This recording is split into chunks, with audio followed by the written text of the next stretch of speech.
Bonjour. Bonjour.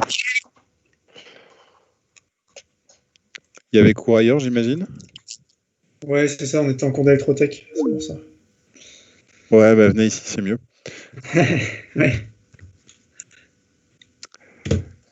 Ok, alors, tac.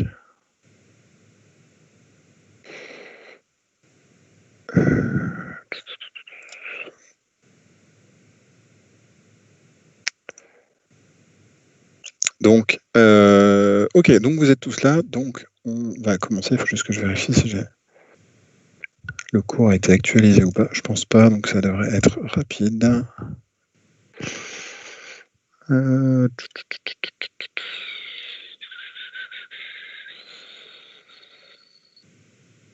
Hop, ok. Alors, tac. Je vais vous partager mon écran d'ici peu.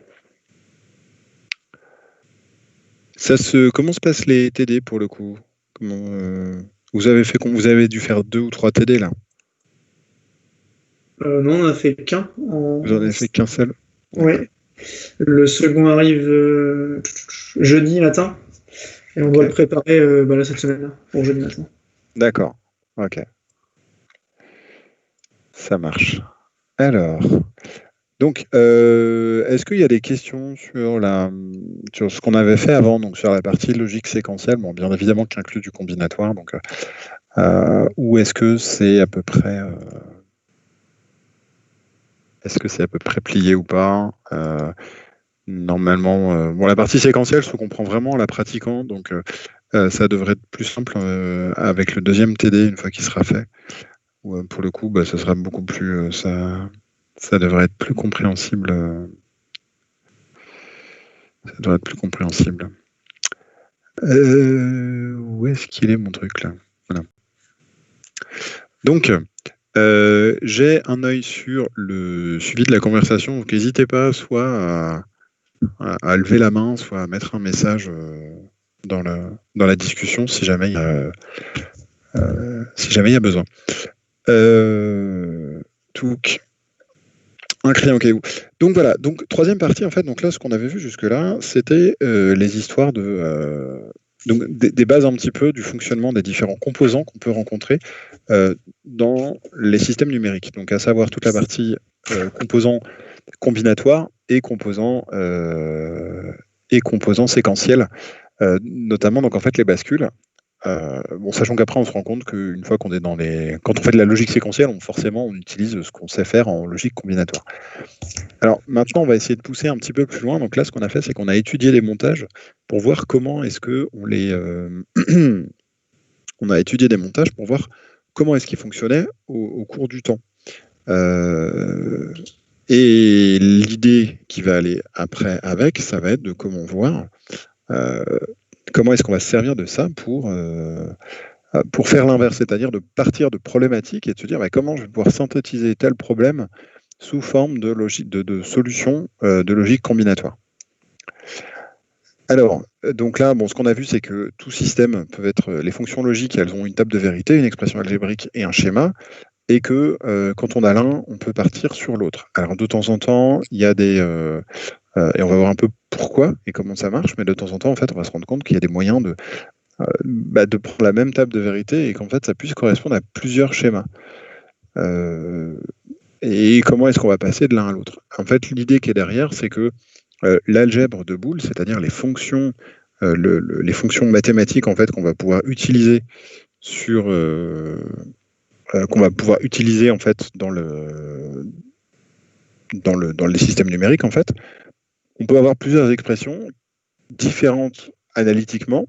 Et puis quand on va regarder le comportement de la fonction, on va se rendre compte que c'est des fonctions qui sont équivalentes. Donc il y a moyen en fait de passer d'une écriture à une autre. Ouais. Oui, tu as une question, Pierre? Ou tu as fait tomber un crayon? Non, c'est moi qui fais ton crayon, désolé. D'accord, non, c'est pas grave. Donc voilà, on va voir un petit peu tout ça, comment on va pouvoir simplifier ces choses.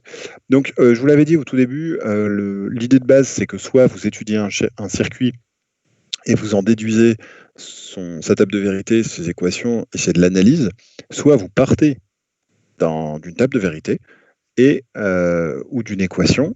Donc globalement, les deux se font, et vous arrivez à un schéma. Donc l'idée, c'est que vous dites, vous partez d'un problème physique, enfin d'un problème d'un truc, d'un truc à résoudre. Vous le transformez en table de vérité, en disant, quand j'ai ça comme entrée, je veux ça comme sortie. Et on en déduit le schéma qui va derrière pour pouvoir en fait fabriquer le montage qui va aller avec. Donc, le seul truc, c'est que souvent, quand on parle d'une table de vérité, on peut très bien dire que ma fonction f de AB est égale à 1 quand on a cette ligne-là, ou cette ligne-là, ou cette ligne-là. Donc, on peut vite avoir des expressions très compliquées, et on va voir comment est-ce qu'on peut simplifier tout ça. Parce que le but ultime de la logique combinatoire, outre le fait de faire des problèmes, c'est aussi de les faire de la façon la plus efficace possible. Si vous utilisez une porte logique, cette porte logique, elle a un coût. Et plus vous utilisez de porte logique, plus ça coûte de l'argent. Et nous vivons dans un monde où l'argent, c'est très important. Donc moins on en dépense, mieux on se porte. Enfin, en tout cas, dans l'industrie, ça se passe souvent comme ça. Donc on va regarder un peu comment est-ce qu'on peut faire de la simplification d'équations. Et en fait, l'idée, c'est que cette simplification d'équations va nous permettre de simplifier le schéma. Et donc, outre l'apport en termes de lisibilité, simplifier un schéma, ça permet surtout de gagner un peu de sous sur ce qu'on va pouvoir implémenter derrière. Donc il y a deux outils qui vont nous être utiles, c'est l'algèbre de Boole d'un côté, donc en gros, quelles sont les simplifications qu'on a le droit de faire au sein d'une équation, et de l'autre côté, un truc qui va être intéressant, c'est l'autre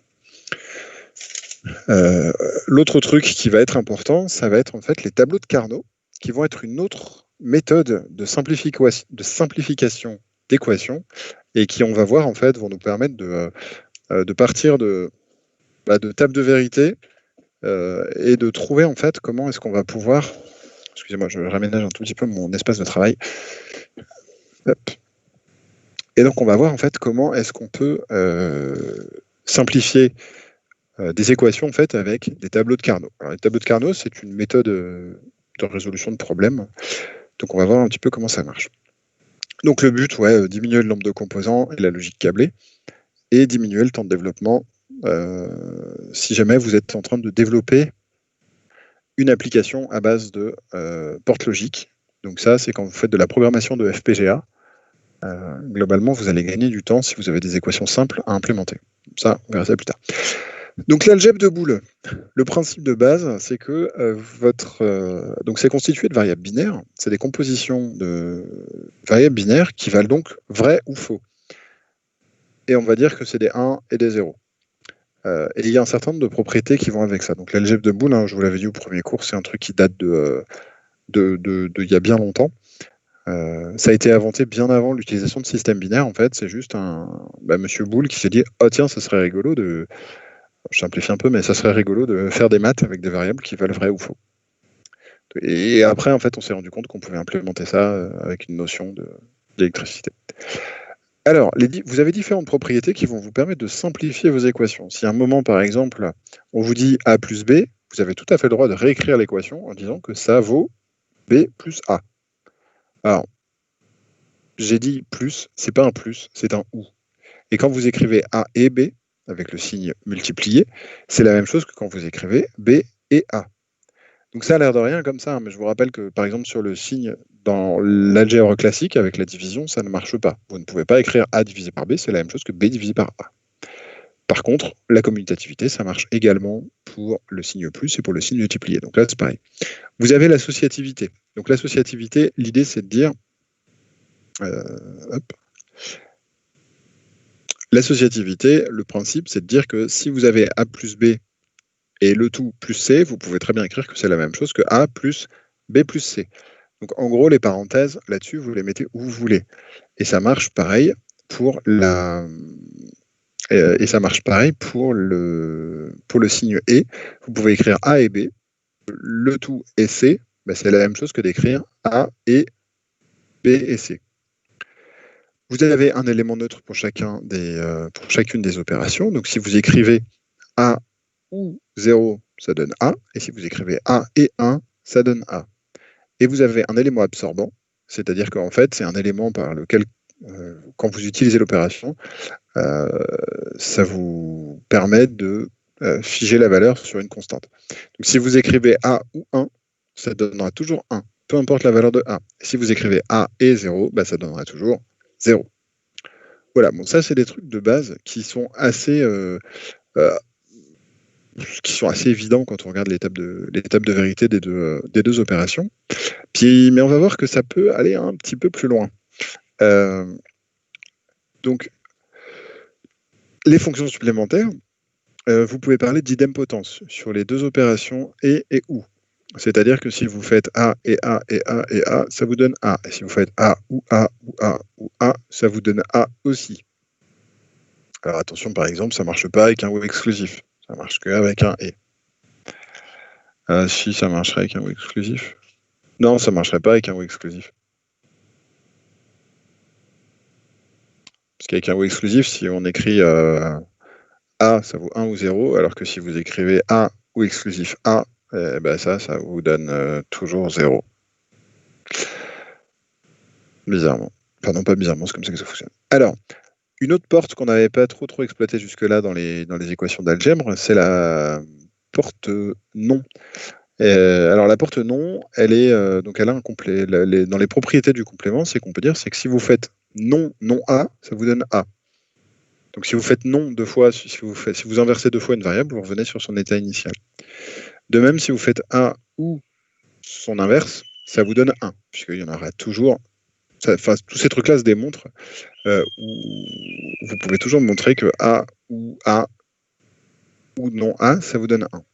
De même que A et non A vous donnera 0, parce qu'il y aura toujours un élément nul dedans. Parce que si A vaut 1, alors A bar vaudra 0, et si A vaut 0, A bar vaudra 1, et donc dans tous les cas, vous aurez un truc qui vaudra soit 0 et 1, soit 1 et 0, et donc ça fait 0.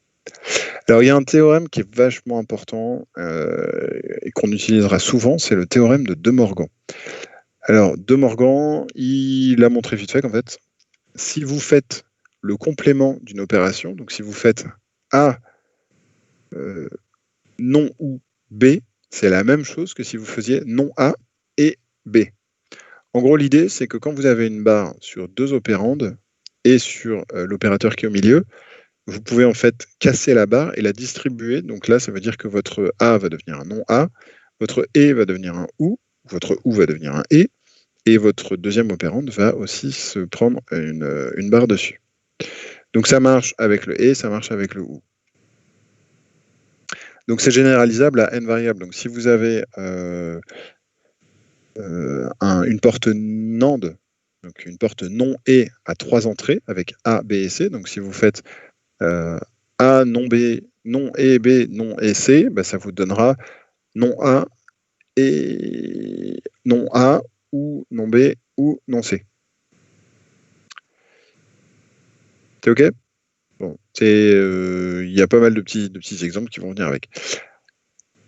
On a aussi une propriété de distributivité qui est de façon assez intuitive, qui marche dans un sens où on va pouvoir dire que A et B ou C, c'est la même chose que d'écrire A et B ou A et C. Donc ça, en gros, c'est la même chose effectivement que la distributivité de la somme par rapport à un produit. Sauf que ça marche aussi dans l'autre sens. Et c'est-à-dire que vous pouvez écrire que A ou B et C, c'est la même chose que A ou B et A ou C. Donc celle-ci, elle est un petit peu hyper contre-intuitive parce que normalement, ça marche pas. Et ça, vous n'avez pas le droit de l'écrire.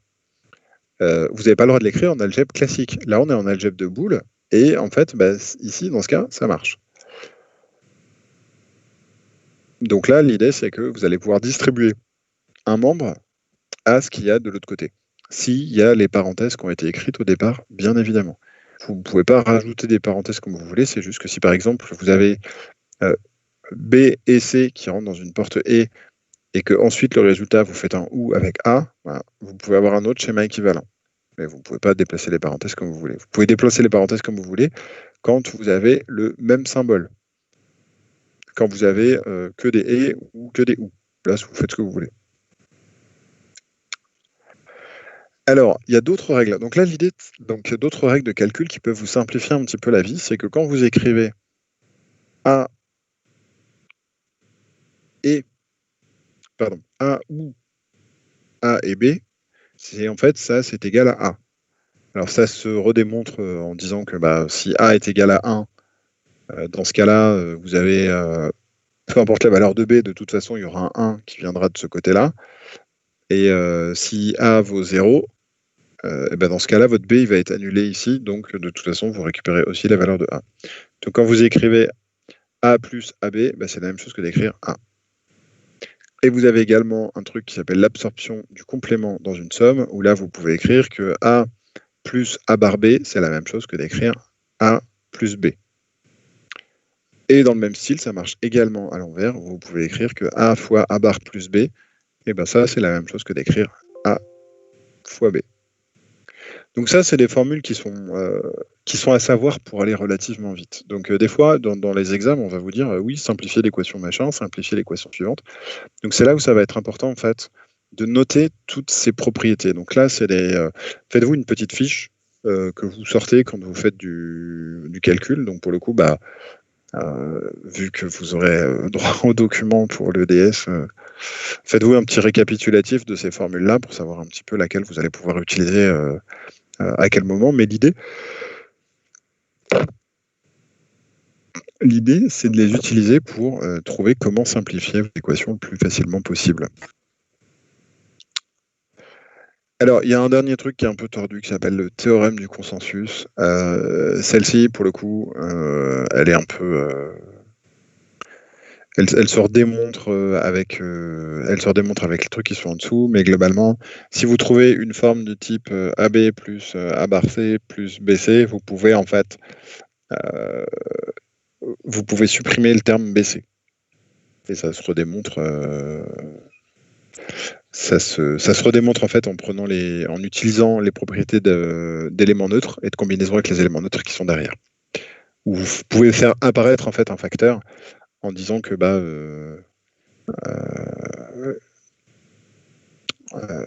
qui vous permettent en fait de simplifier ces trucs-là. Bon, globalement, le théorème du consensus, c'est un truc qui sert assez peu, qu'il faut savoir, et retenez que quand vous avez trois membres, que vous avez machin et truc, peut-être qu'il y a une simplification qui peut se tenter. Voilà. Mais c'est le seul, c'est très très scolaire, donc vous attardez pas forcément là-dessus. Il doit y avoir un exemple dans le TD et des fois il tombe à l'examen. C'est tout. Alors, qu'est-ce qu'on va pouvoir raconter un petit peu de plus là-dessus? Donc les quatre fonctions sont commutatives. Les ou et les ou exclusifs et les non exclusifs sont associatifs. Par contre, les non ou et les non et ne sont pas associatifs. Ça veut dire que vous ne pouvez pas. Alors là, c'est plutôt évident et ça se montre en fait très très bien si vous appliquez De Morgan sur les différents composants. Puis vous allez voir que ça donne pas les mêmes résultats. Voilà. Donc une fois qu'on a ça, l'idée c'est de trouver, donc ça c'est toutes les règles que vous allez avoir le droit d'utiliser pour simplifier vos équations. Mais avant de pouvoir simplifier les équations, il va falloir déjà au moins écrire une première valeur, quoi. Alors, déjà, comment est-ce qu'on va, quand on vous pose un problème, en général, on va vous dire, quand on a telle entrée, on veut que ça marche de telle façon, et on veut ça sur la sortie. Si vous prenez par exemple l'afficheur 7 segments que vous avez déjà utilisé au premier TD, si je vous demande, faites-moi le schéma qui permet de câbler un des segments, vous allez vous dire, si je vous dis c'est piloté avec 4 fils, vous allez prendre les 16 solutions possibles, et dans les 16 solutions possibles, vous allez me dire, là le segment, on veut l'allumer dans ce cas-là, ce cas-là, ce cas-là et ce cas-là. Donc ça va vous donner une table de vérité, donc avec des 1 et des 0 dans un coin. Et là, par exemple, on va regarder avec un ou ce que ça donne. Donc si je vous dis que créez-moi la formule qui me donne qui me donne cette table de vérité en fonction de A et B, donc en gros une table de vérité qui me dit quand A et B valent 0, mon résultat vaut 0 et pour tout le reste il vaut 1. Donc dans ce cas, vous allez me dire ok, ça veut dire vous pouvez prendre vous pouvez dire que la fonction, et vous prenez chaque ligne qui est égale à 1 et vous listez tous les cas possibles en disant dans le premier cas A il vaut 0, donc je vais noter A bar, et B, il vaut 1. Donc, pour avoir le premier 1, il vous faut A bar et B. Pour avoir le deuxième 1, il va vous falloir A et B bar. Et pour avoir le troisième 1, il va vous falloir A ou B. Donc, en fait, vous avez un OU entre chaque ligne, puisqu'on a dit que pour qu'un OU soit vrai, il faut qu'il y ait au moins une des lignes qui soit vraie. Donc là, vous pouvez simplifier, vous pouvez écrire cette première expression du tableau comme étant A bar B ou A B bar ou AB. Et après, en fait, l'idée, c'est que si vous appliquez un truc, alors là, après, il y a des simplifications qui sont possibles, et vous allez vous retrouver votre OU de base, parce que là, si vous factorisez le dernier en vous disant, bah, en fait, là, j'ai A facteur de B ou B bar, bah, B ou B bar, en fait, c'est un truc qu'on a vu sur les formules. Si vous écrivez, hop, c'était où? Si vous écrivez A ou B bar, enfin A ou A bar, ça donne 1. Donc ça veut dire que si vous avez A facteur de B ou B bar, bah, ça veut dire que c'est A et 1, donc ça veut dire que c'est A. Donc là, ici, vous avez ce terme-là qui va passer par A, et là derrière, vous avez A ou B A bar. Bah, A ou B A bar, c'est ce que vous avez ici, A ou B A bar. Enfin, A bar B.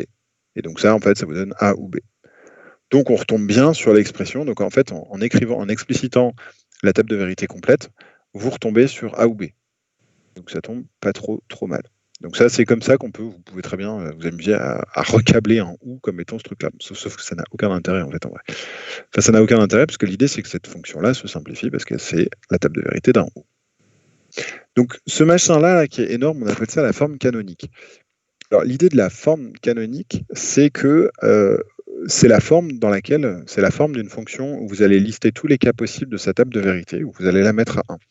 Donc en fait, c'est la forme canonique d'une table de vérité, c'est quand vous faites apparaître tous les termes, une combinaison d'un OU entre toutes les lignes qui est égale à 1. Donc c'est une somme de produits. Alors c'est une somme de produits au sens algèbre de Boole, hein, n'oubliez pas. Donc la somme de produits, c'est un OU avec des combinaisons de et. Donc c'est la forme dont tous les termes comportent les variables d'entrée. Donc effectivement, là vous avez deux variables d'entrée qui sont A et B. Donc dans chacun des termes, vous avez A et B. On considère qu'elle n'est pas simplifiée et que chacun des termes, on appelle ça le min terme. Bon, peu importe. Donc vous pouvez ensuite leur développer. Donc là, c'est ce que je vous disais tout à l'heure. Vous pouvez factoriser le A qui est ici, ça vous donne A facteur de B bar ou B. Donc ça vous donne A. Et si vous avez A ou A bar, ben, ça vous donne A ou B. Donc voilà. Et ça, c'est faisable quelle que soit la table de vérité. Alors, on peut le refaire à l'envers. Et vous pouvez partir de A ou B pour retrouver la forme canonique. Mais globalement, en fait, il faut faire apparaître ces espèces de termes. L'idée, c'est que la forme canonique, il faut qu'il y ait une somme de OU. Enfin, faut qu'il y ait une somme de produits. Donc là, ici, j'ai pas les deux termes. Enfin, j'ai pas un OU entre des machins qui contiennent tous les termes. J'ai juste A ici, donc il manque B, et là, il manque. Donc, je considère que ça, c'est pas une forme canonique. Donc là, vous pouvez faire apparaître les termes qui manquent en disant que A, c'est la même chose que A facteur de B bar ou B, et B, c'est la même chose que B facteur de A bar ou A. Donc là, il y a deux termes qui vont être confondus, qui vont être les termes A et B, qui vont apparaître ici et là, pendant que vous allez les développer. Donc là, en fait, comme vous avez A et B ou A et B, ça, on a vu qu'avec l'idempotence, c'était la même chose que de dire A et B. Et donc là, vous retombez sur la forme canonique. Bon, ça, c'est le détail de ce truc-là. Vous allez voir que quand vous allez faire des simplifications, c'est un petit peu moins formel.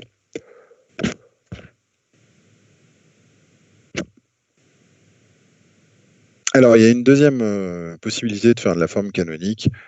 C'est qu'en fait, là, vous allez faire un produit de somme. Et donc là, chaque terme va s'appeler le max terme.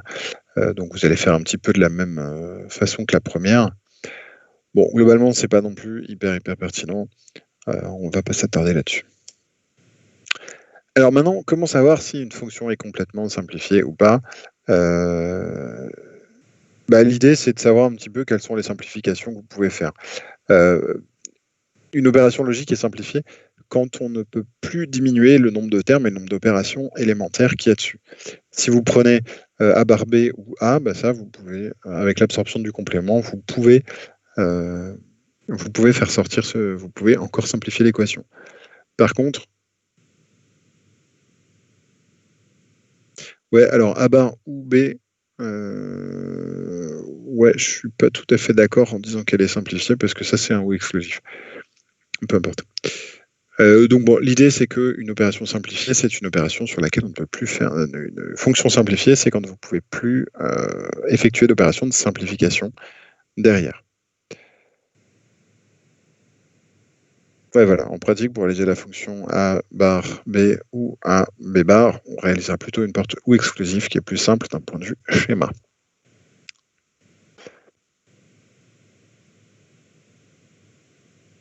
Alors, pour récapituler un petit peu, comment est-ce que vous pouvez simplifier, comment est-ce que vous pouvez démontrer que la relation suivante est vraie?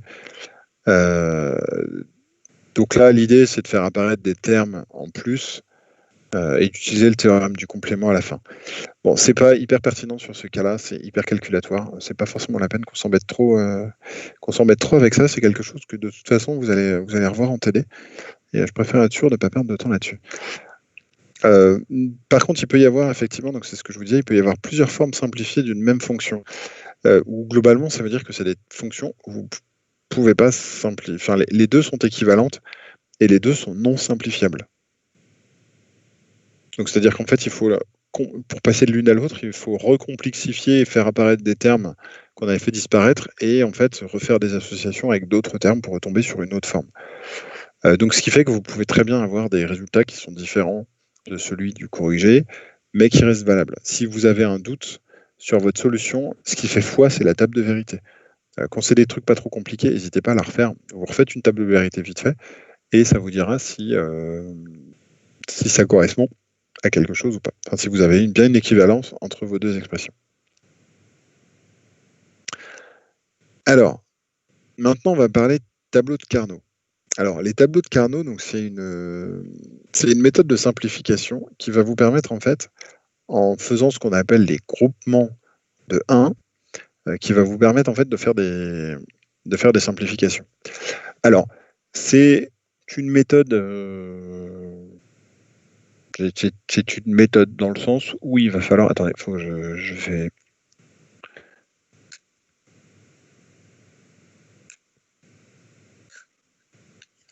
C'est une méthode de simplification qui a le mérite d'être pas très très compliquée, mais qui doit être correctement manipulée pour donner des résultats qui sont vrais. Alors, qu'est-ce que j'entends par là? Hop.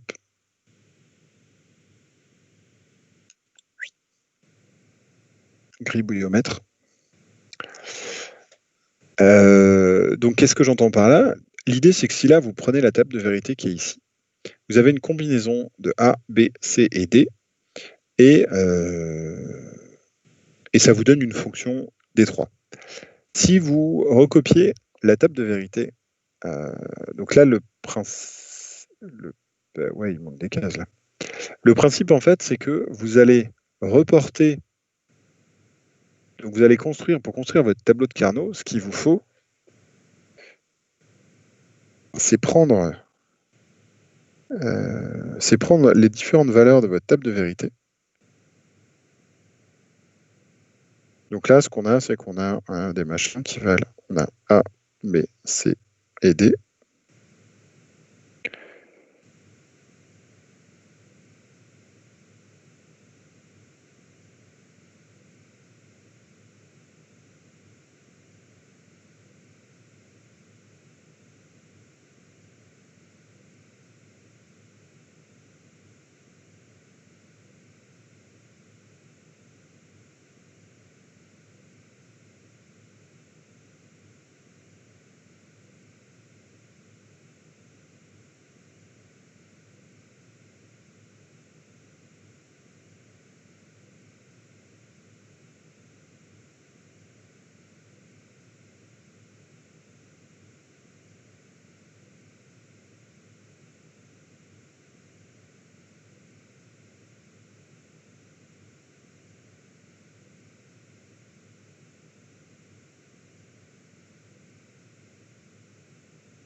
Donc voilà, donc là vous avez une table de vérité.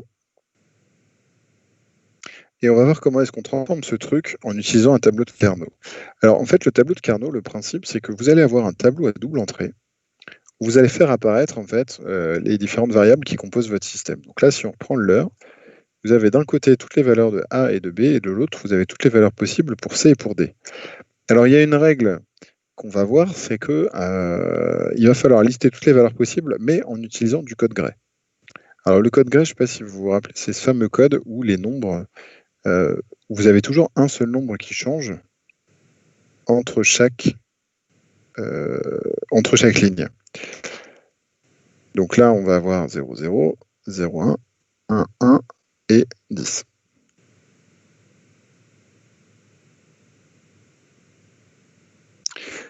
Donc là, vous voyez qu'on retrouve en fait, par exemple pour la première ligne, ça correspond à la case qui est ici. Si je... Hop, je vais mettre un peu de couleur, ça sera plus joli. Si on prend par exemple la ligne qui est là, la ligne orange, ben en fait la ligne orange, ça correspond à CD qui valent 0 et AB qui valent 0.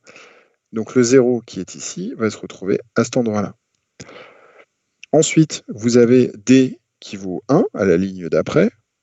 Et donc là, la ligne d'après, vous allez la retrouver ici, avec CD qui valent 0, 1 et AB qui valent 0, 0. Et ensuite, vous allez avoir la troisième ligne qui va se retrouver pour CD égale donc 1 et 0, c'est-à-dire que C vaut 1 et D vaut 0, et AB vaut toujours 0. Donc vous êtes toujours ici. Et enfin, la dernière ligne, c'est celle où C vaut 1 et où D vaut 1, et où AB vaut toujours 0.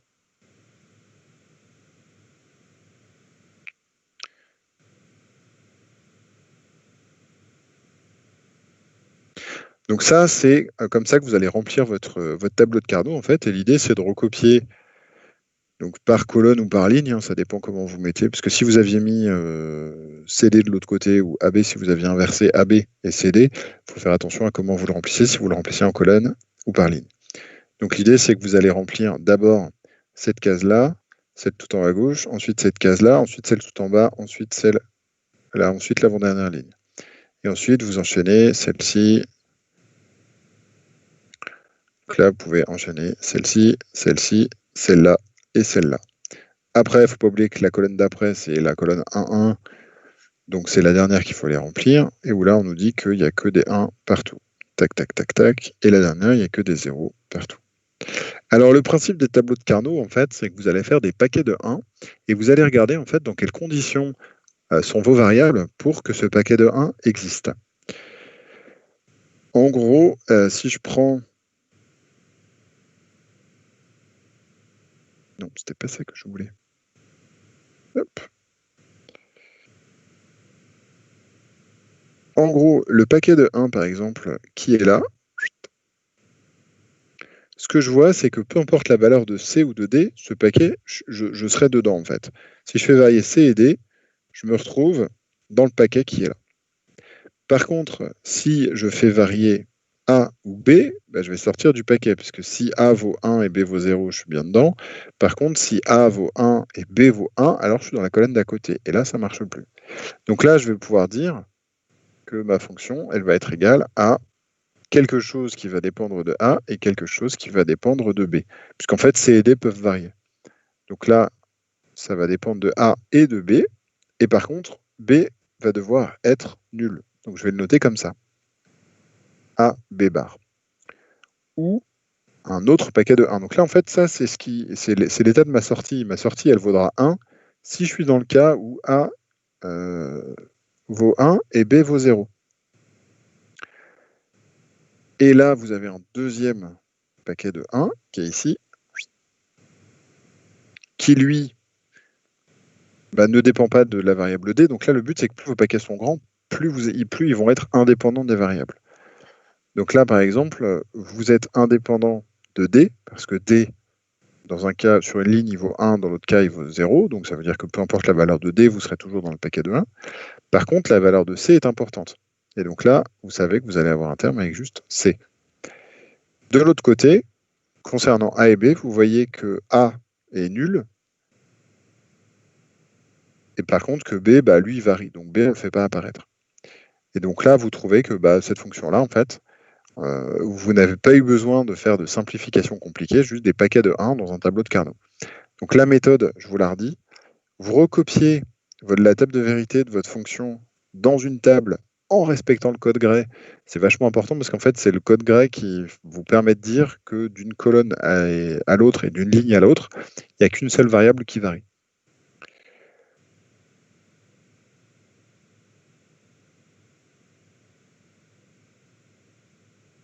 Voilà, donc là, représentation de toutes les valeurs possibles de la sortie dans un tableau à 2 dimensions. Donc ça marche que vous ayez 3 variables, que vous ayez 2 variables, 3 variables, 4 variables. Ça va juste changer en fait le nombre de lignes et le nombre de colonnes. Alors, sachant qu'après, en fait, ce que vous mettez en ligne et ce que vous mettez en colonne, ça n'a pas beaucoup d'importance.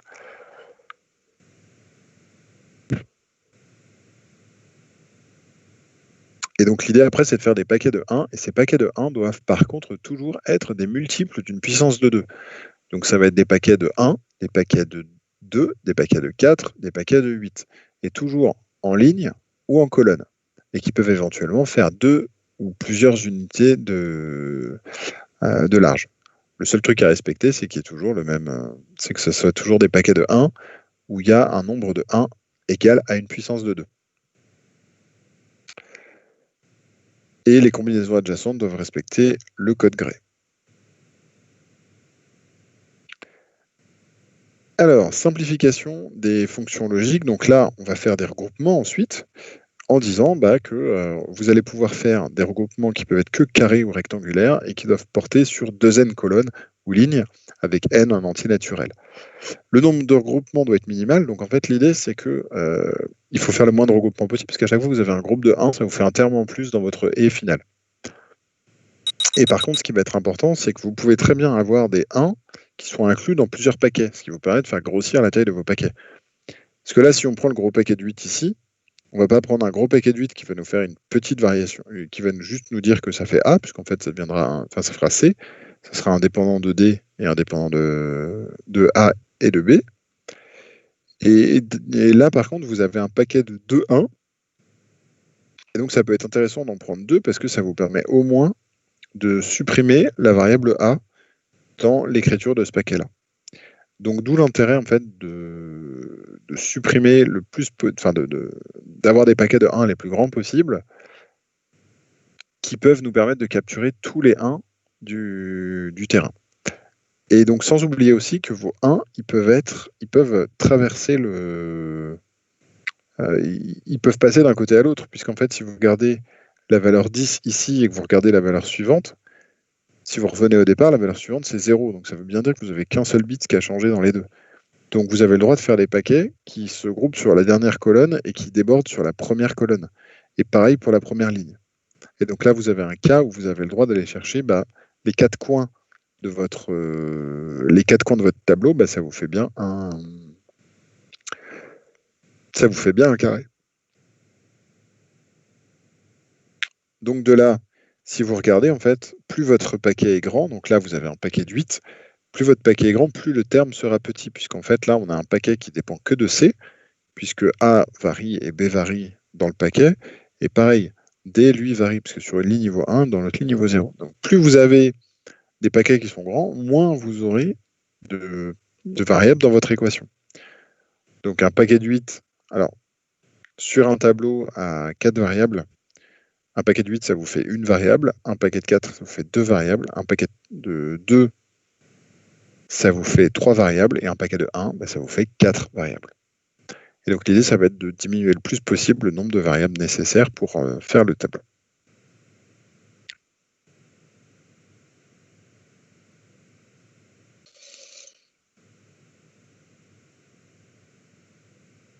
Alors, il y a même un cas un peu tordu où quand vous avez plus... Alors celui-là, il faut le voir un peu avec l'expérience, donc il faut pratiquer un peu. Si vous avez plus de 2 variables en ligne ou en colonne, vos regroupements, ils peuvent être sur plusieurs lignes, enfin ils peuvent être coupés en deux. Par exemple, là, vous avez un groupement ici où vous ne dépendez que de C et de E.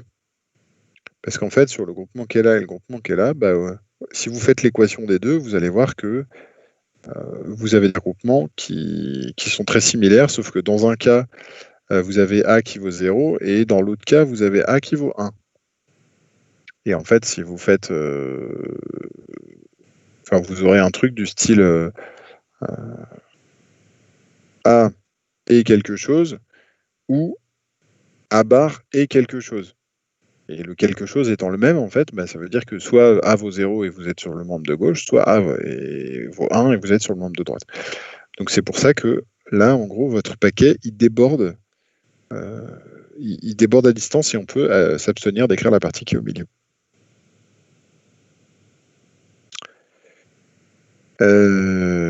Voilà. Alors, ce que je vous ai dit sur le nombre de variables, c'est dépendant aussi du nombre de lignes. Parce que là, par exemple, on a un paquet de... Là, on a plus de lignes que tout à l'heure. Tout à l'heure, on avait 4 lignes, 4 colonnes. Là, on a 8 lignes, 8 colonnes. Donc, effectivement, ça rajoute une variable supplémentaire. Donc, votre paquet de 8, tout à l'heure, il faisait 1. Là, il faisait une variable. Maintenant, il fait 2 variables.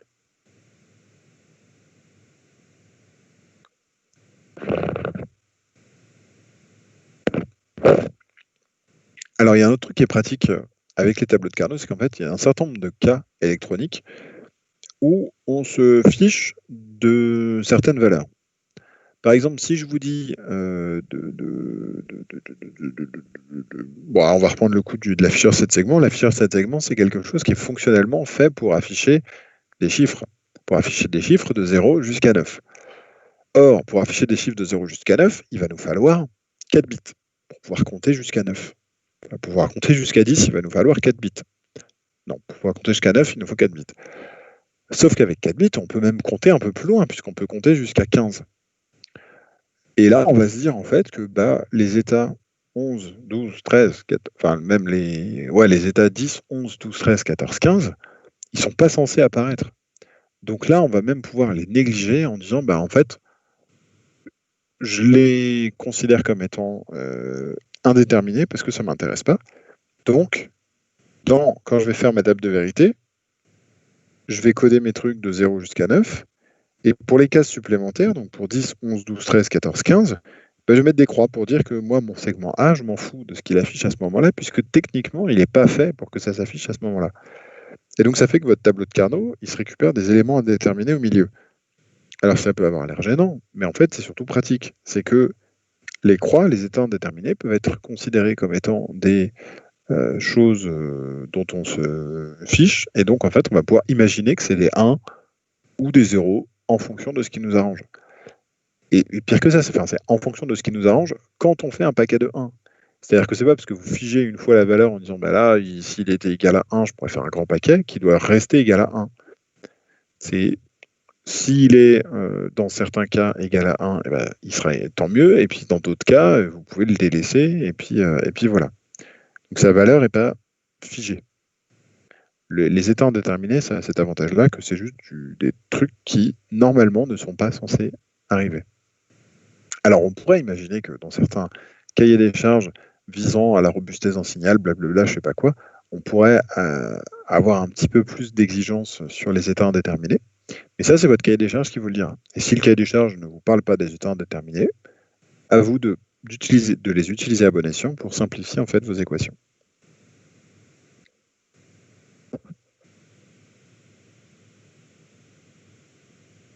Voilà, donc là, par exemple, vous avez un paquet de 4. Donc là, on avait 2 1 qui traînaient ici. On va utiliser un paquet de 4 pour, en fait, se séparer d'une variable. Parce que si on avait utilisé que 2 1, on n'aurait pas pu écrire B ou D. On aurait plutôt écrit un truc du style A bar, B ou D.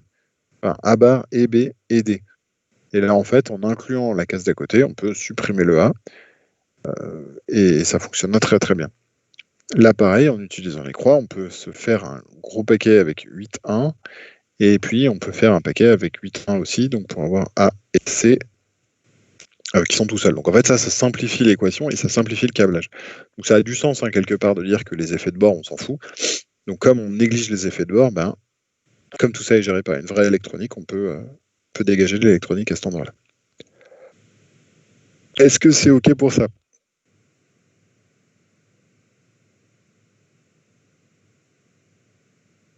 Ouais, il faudra pratiquer, mais oui, ça peut être clair.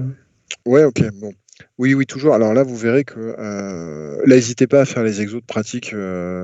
Les exos de travail personnel, vous en avez pas mal sur le NT. C'est toujours la même chose. C'est une recette de cuisine très très bête. C'est-à-dire que c'est vraiment. C'est toujours la même chose. Donc la recette de cuisine, la voilà. Quand on vous donne un problème à résoudre et qu'on vous dit je veux un système qui dans tel état, je veux une porte de garage qui dans tel état s'ouvre et dans tel état se ferme, eh ben, ok d'accord, donc vous pouvez faire la table de vérité tout de suite en disant bon bah quand A vaut 1, ça me donne une sortie, et quand B vaut 1, ça me donne une sortie, mais quand j'ai A avec C, là non, ça me donne rien du tout, puisque c'est mon capteur de est-ce qu'il y a quelqu'un. Bon, vous pouvez écrire votre table de vérité, donc vous décrivez l'intégralité de votre problème sous forme de table de vérité.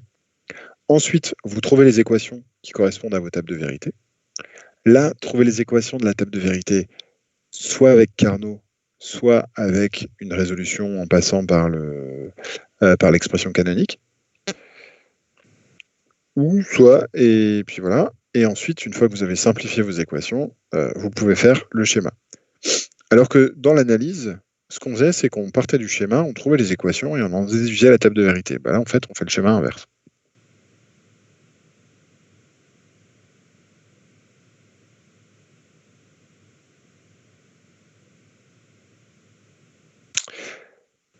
Alors ça, c'était pour la partie combinatoire. Maintenant, pour la partie séquentielle, on change un petit peu, mais pas tant que ça.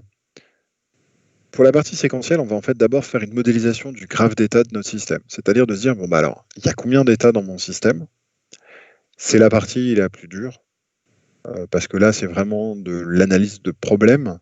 Donc c'est vraiment de l'ingénierie plus que de la logique système numérique. Sachant que d'analyser un problème sous forme de graphe d'état, c'est pas quelque chose qui est réservé au système numérique. Enfin, vous pouvez très bien utiliser des graphes d'état et des machines d'état pour décrire des programmes informatiques ou bien un mode de fonctionnement d'un processus piloté par de l'électronique analogique. Donc faire un graphe d'état pour décrire la problématique d'un système, c'est clairement plus un problème d'ingénierie qu'un problème de logique combinatoire séquentielle, quoi. Donc, déduire votre graphe d'état, on va voir un petit peu le cheminement intellectuel qu'il y a derrière. C'est la plupart du temps se dire j'ai combien d'états, j'ai n états, donc il me faut combien de bascules pour coder ces n états. Genre j'ai 6 états, bon bah ok, 6 états, combien il me faut de bascules? Il m'en faut 3, 2 puissance 3 ça fait 8, donc ça veut dire que j'aurai suffisamment avec 3 bascules, je vais pouvoir coder l'état dans lequel je me trouve, de 0 à 5, et il y aura des états où on n'arrivera jamais théoriquement. Donc soit on considère que c'est pas possible d'y arriver et on les laisse tranquilles, soit on pourra éventuellement même intégrer ces états pour dire bah, ils reviennent. Ici, à un moment où on est dans ces états-là par erreur, bah, on revient à l'état initial. Une fois que vous avez votre graphe d'état, on va voir qu'en fait on peut faire les tables de transition. Donc un peu comme on déduisait l'étape de vérité, on va pouvoir dire bah, quand je suis dans tel état, alors je vais dans tel état. Et connaissant l'étape de transition, on va pouvoir en fait faire les équations d'entrée de nos bascules. Donc là, en fait, on revient à faire le schéma, quoi. Enfin, on va faire les équations d'entrée de nos bascules et de ça, on pourra en déduire le schéma de notre système. Donc l'analyse, c'était l'inverse. On partait du schéma, on en déduisait les entrées des bascules. On faisait un graphe de transition, on faisait une table de transition, puis on faisait un graphe d'état derrière. C'est là où la table de transition, quand on va dire, bah là, je suis dans un état où ma bascule, elle valait 0, et à la fin, elle vaut 1, parce que quand vous écrivez quelque chose du style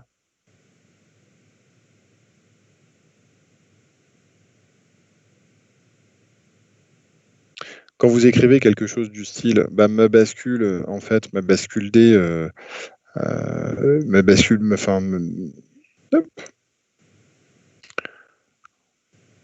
Ce qui va coder votre sortie de bascule, ça va être ce qui va coder votre état, c'est la sortie de vos bascules. Donc si on imagine un truc où il y a deux bascules, vous pouvez très bien dire, bon, bah, quand je suis dans l'état 0, je sais que l'état d'après, dire dans ma machine d'état, j'ai une transition qui fait que je vais aller dans l'état suivant et que l'état suivant, en fait, bah, ce sera l'état 1-1. Et donc là, si vous regardez la sortie de votre bascule Q1, donc Q1 à l'instant n valait 0, et on va se poser la question de Q1 à l'instant n plus 1 qui passe à 1, et donc là, qu'est-ce qu'il faut sur D pour pouvoir avoir la sortie qui commute de 0 vers 1. Donc là, on va parler en fait, pour ça, on va parler de la table de transition d'une bascule. Et connaissant la table de transition d'une bascule, on va pouvoir en déduire qu'est-ce qu'il me faut sur l'entrée de ma bascule pour avoir ça en sortie, sachant que je viens de là. Donc là, la partie séquentielle qui nécessite de savoir d'où on vient devient très importante. Donc la table de transition d'une bascule, en fait, c'est de se poser la question de quand je suis à l'état 0 et que je veux rester à l'état 0, qu'est-ce qu'il me faut sur mes entrées, donc sur la bascule D, qu'est-ce qu'il me faut sur D, et sur la bascule J, sur la bascule JK, qu'est-ce qu'il me faut sur J et qu'est-ce qu'il me faut sur K. Donc quand je suis dans l'état 0 que je veux aller en 0, qu'est-ce qu'il me faut? Quand je suis dans l'état 0 et que je veux aller dans l'état 1, qu'est-ce qu'il me faut? Et quand je suis dans l'état 1 et que je veux aller sur 0, qu'est-ce qu'il me faut? Etc. Donc les étapes de transition, en fait, elles ne sont pas très très compliquées au final, puisque par exemple, bon, pour la bascule D, on savait avec la table de vérité que si on avait 0 sur l'entrée, alors au coup d'horloge d'après, on aurait 0 sur la sortie.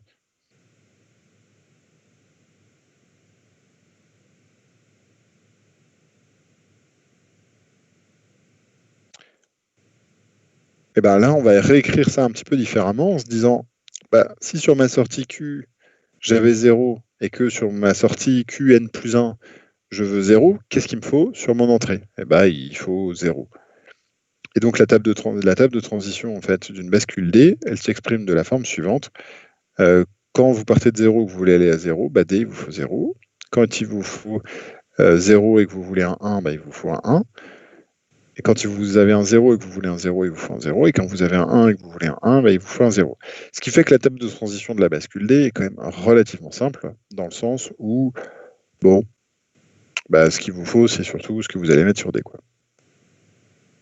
Par contre, sur une bascule JK, là, ça va être un petit peu plus intéressant, un petit peu plus tordu et intéressant. C'est que, donc, on avait vu que sur la bascule JK, il nous fallait, quand on avait sur J et sur K, quand on avait 0, ça nous donnait Q pour le Qn plus 1. Quand on avait 0 et 1, ça nous donnait 0. Quand on avait 1 et 0, ça nous donnait 1. Et quand on avait 1 et 1, alors ça inversait l'état précédent.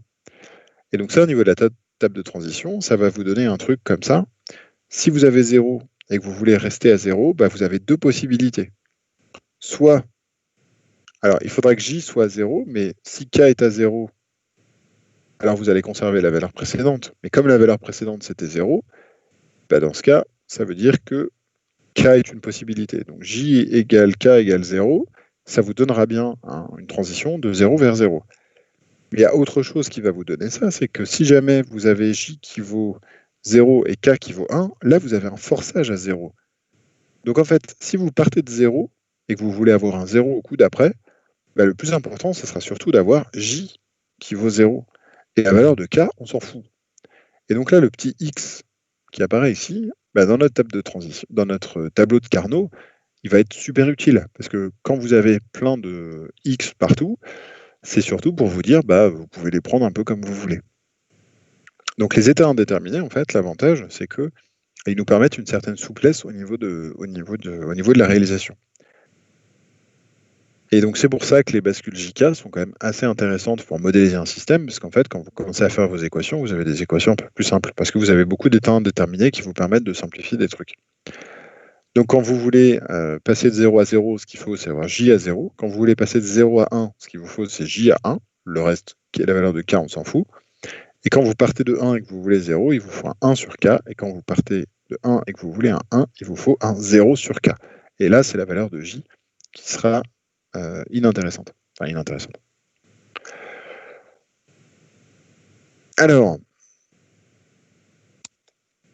cas pratique.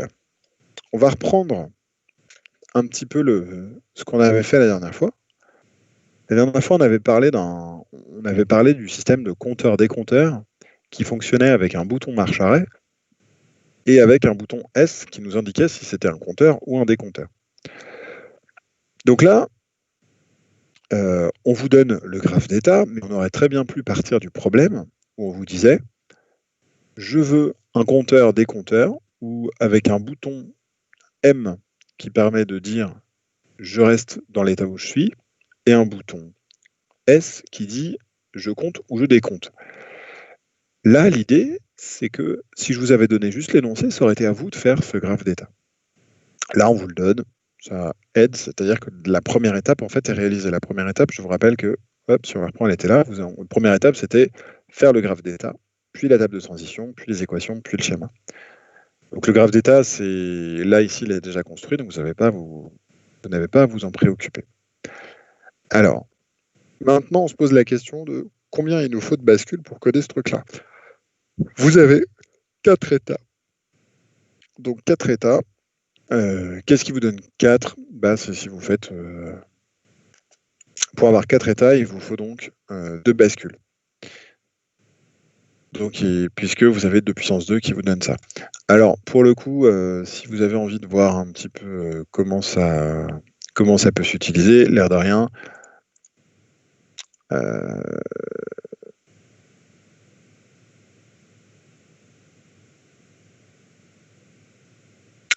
normalement, il vous suffit en fait de prendre, si je dis pas de bêtises, je me rappelle plus, il y a une opération avec un logarithme. Si vous faites logarithme de la valeur que vous cherchez, bon, on s'en fout. Non, le plus simple, c'est quand même de vous dire, si vous avez n états, c'est de vous dire, combien il me faut de bascules ? Il m'en faut un nombre qui soit supérieur ou égal à n. Enfin, il vous faut 2 puissance quelque chose qui vous donne un nombre supérieur ou égal à n. Donc là, avec 2 bascules, vous allez avoir 2 puissance 2, vous allez avoir 4 valeurs codables, et donc vous allez pouvoir coder vos 4 états. Alors ensuite, comment est-ce qu'on définit les noms, les machins ? Donc, état 1, là, ce qu'on vous donne, il s'appelle état 1, état 2, état 3, état 4. Donc il va falloir juste associer à ces états ce que vous voulez y mettre. Donc par exemple, de dire, état 1...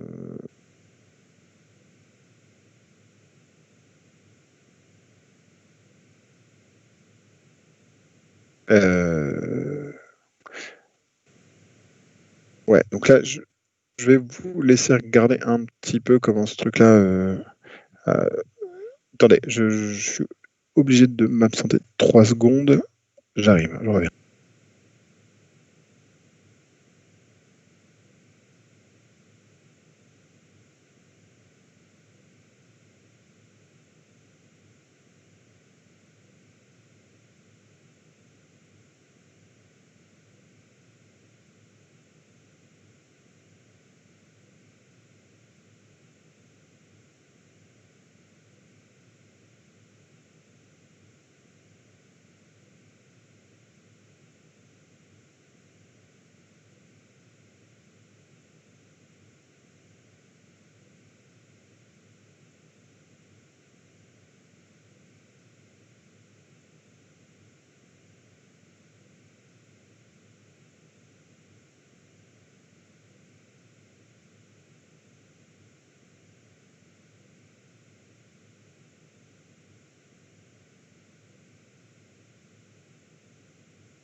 Alors, donc j'en étais à dire.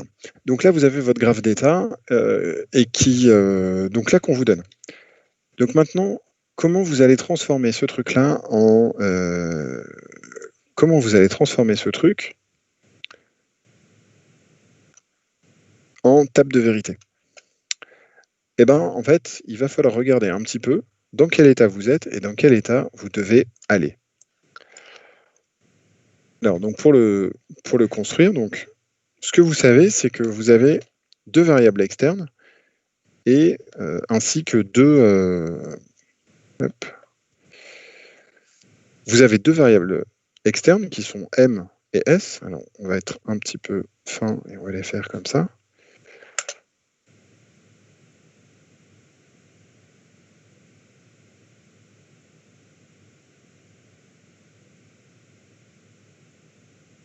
Vous avez deux variables.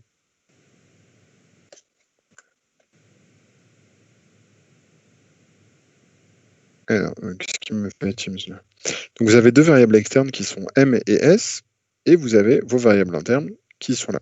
Donc là, on va dire que l'état 1, il sera codé par 0, 0. L'état 2, il sera codé par 0, 1. L'état 3, il sera codé par 1 et 0. Et l'état 4, il sera codé par 1 et 1. Alors, maintenant, il va falloir se dire que ces quatre états, vous pouvez être dans chacun des quatre états et il peut se passer que vous pouvez être dans chacun des états et M et S peuvent varier également. Et donc, il va falloir évoquer les différents cas possibles quand M et S valent 0 et 0. Et maintenant, il va falloir regarder qu'est-ce qui se passe quand S vaut 1. Et pareil, Q1 et Q0 valent les mêmes valeurs qu'avant. Et donc là, en fait, on va repartir des quatre mêmes états, sauf que les variables externes M et S vont avoir des valeurs différentes. Et donc là, ça veut dire que si vous avez deux variables externes et deux bascules, vous avez 16 combinaisons binaires possibles.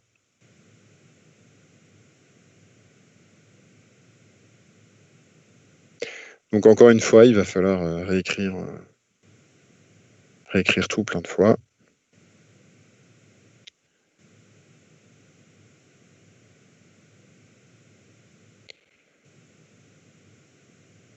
Hop, j'ai oublié des trucs. Hop, donc là, j'ai mes 4 premiers états, mes 4 états d'après.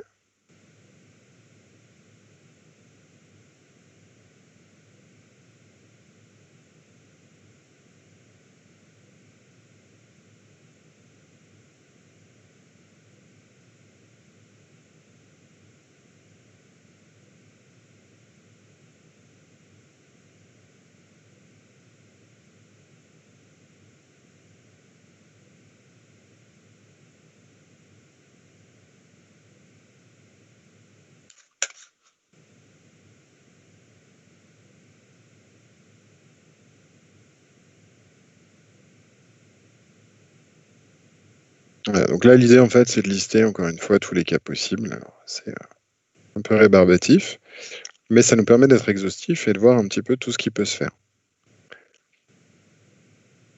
Donc maintenant, la question, c'est ma table. Donc là, j'ai évoqué tous les cas possibles. Donc d'habitude, on fait des tables de vérité, des trucs comme ça. Là, on va faire ce qu'on appelle une table de transition, c'est-à-dire qu'on va se dire, bon, quand je suis dans l'état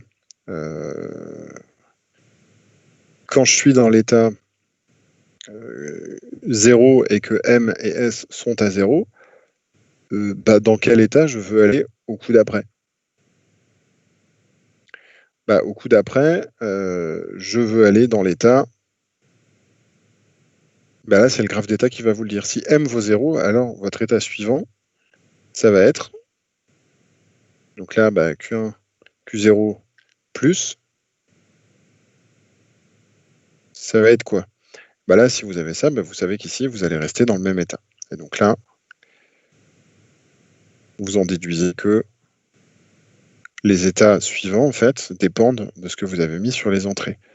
Là, quand S vaut 1 et que M vaut toujours 0, dans ce cas-là, vous avez toujours la même chose, c'est que vous restez sur place, peu importe la valeur de S. Donc là, l'idée, c'est de se dire, quand je suis dans la colonne de gauche, quelle est la valeur d'après dans laquelle je veux aller, bah, vous allez écrire dans la colonne de droite là où vous allez aller en fonction de vos variables externes.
Si vous avez besoin, n'hésitez pas à me redemander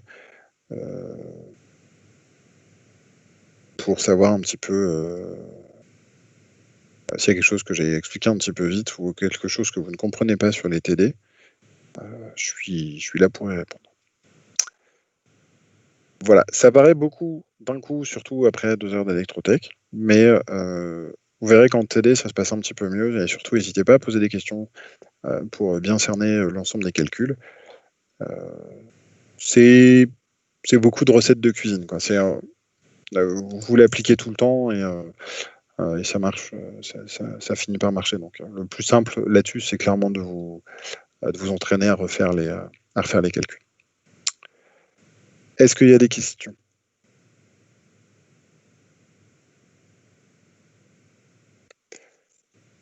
Bien. Bon. Bah, écoutez, dans ce cas, je vais vous laisser. Et puis, donc encore une fois, hein, éventuellement, vous pouvez même m'envoyer un mail si vous avez un truc sur lequel je suis passé un peu vite. Vous pouvez très bien envoyer un mail pour éventuellement on essaie de se retrouver un créneau pour refaire une passe sur quelque chose. Si simplement, le support de cours de cette séance-là... Alors, le support de cours, ouais, moi je l'ai eu parce que je suis prof et que j'y ai accès. Je vais vous le mettre dans la conversation Teams. Merci. Hop, mais il devrait apparaître dans pas longtemps. Hop.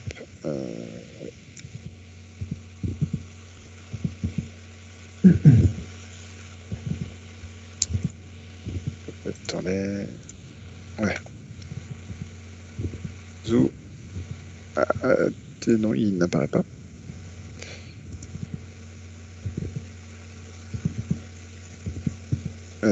Pouic. Voilà. Donc, j'étais en train de dire le support de cours. Il est là.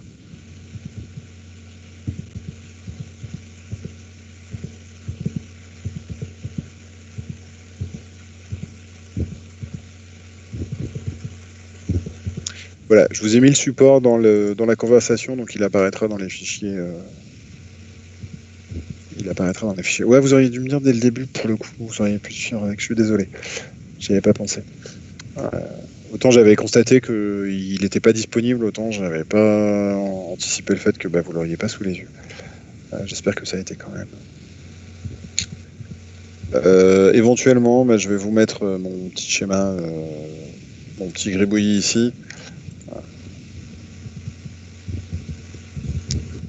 Hop.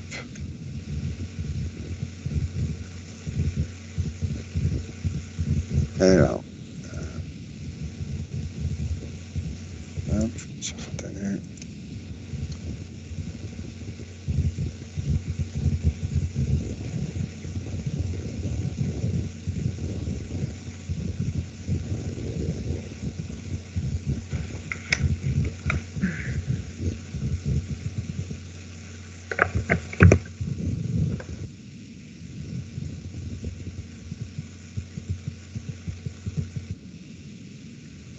Voilà.